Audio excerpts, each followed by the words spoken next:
नमस्ते। रामायण की एक बात आज फिर से करना चाहूँगा। भरत मिलाप, ये प्रसंग जो है उसकी रामायण में त्याग की परिसीमा, कहाँ तक हम त्याग कर सकते हैं दूसरे के लिए, दूसरे के प्रति समर्पण भाव, दूसरे के प्रति पूरी श्रद्धा, निष्ठा, प्रेम, ये जो है ना, ये सभी जगह पे देखने को मिलता है रामायण में। सब कैरेक्टर्स, प्रत्येक व्यक्तिमत्व जो है वहाँ का, वो इसी प्रकार से वहाँ पे काम करता है। तो उसमें से एक भरत, आप सब लोगों को मालूम है कि भरत की माता कैकेयी, उन्होंने दशरथ से वर मांग करके और राम को 14 साल के लिए वनवास में भेज दिया और भरत के लिए राजगद्दी मिलनी चाहिए, इस प्रकार का वर लिया, मांग लिया माने उन्होंने दशरथ के पास से।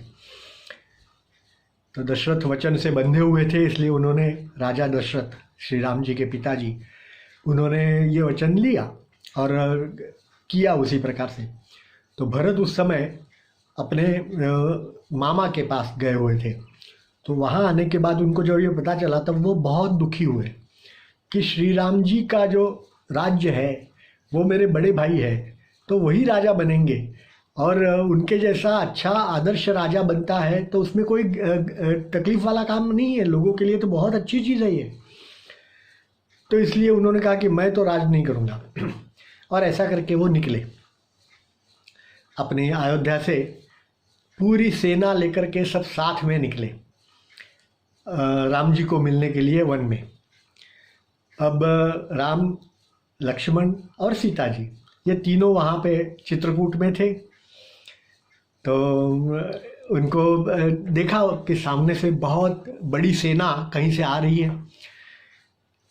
तो शत्रुघ्न जो, अरे लक्ष्मण जो थे, वो तो बहुत गुस्सैल थे, आपको पता होगा। तो उनको लगा कि ये कोई हमारे ऊपर आक्रमण करने आया है। जैसे जैसे वो आगे आने लगे तो उन्होंने देखा कि उसके ऊपर तो अयोध्या का ध्वज लहरा रहा है, झंडा अयोध्या का है। तो उसको लगा कि ये तो भरत आ रहा है, इसका मतलब भरत या शत्रुघ्न।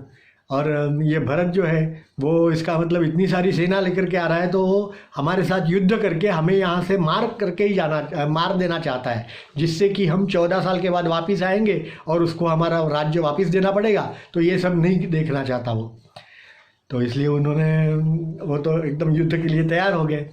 श्री राम जी ने कहा कि लक्ष्मण, या ऐसा मत सोचो भरत के लिए, उसको आने दो पहले, फिर देखो वो क्या कहता है।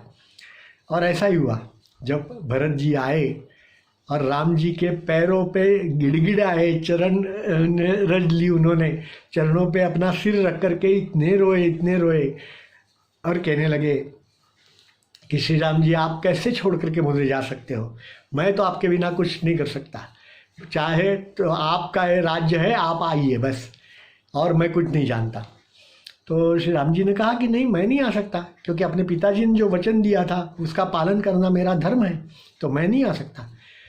तो उसने कहा कि नहीं नहीं, आप, पिताजी अब तो चले गए तो उनका वचन भी चला गया, तो आप आइए। नहीं, तो भी उन्होंने ना बोला। फिर भरत जी ने कहा कि अब तो मैं राजा हूँ वहाँ का, तो मैं राजा आपको आज्ञा देता हूँ कि आप आइए। तो श्री राम जी ने कहा कि नहीं, फिर भी नहीं, मैं नहीं आऊँगा, वगैरह वगैरह। तो इतनी सारी बातें होने के बाद भी जब वो नहीं आए, तब भरत जी ने कहा कि ठीक है, तो फिर मैं, आपकी आज्ञा है तो उस हिसाब से मैं वापस जाकर के अयोध्या का राजा बनूंगा, लेकिन मैं राज्य वहाँ राजा बन करके नहीं करूँगा।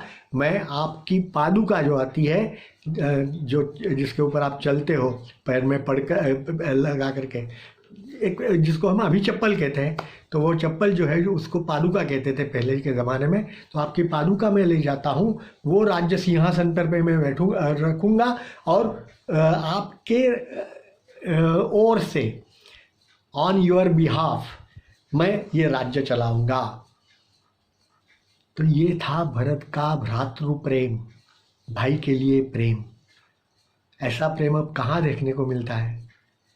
आप भरत की बात करो, सीता जी की बात करो, लक्ष्मण जी की बात करो, सभी लोगों के उसके मन के अंदर एक प्रकार से एक दूसरे के प्रति इतना प्रेम कूट कूट के भरा हुआ था।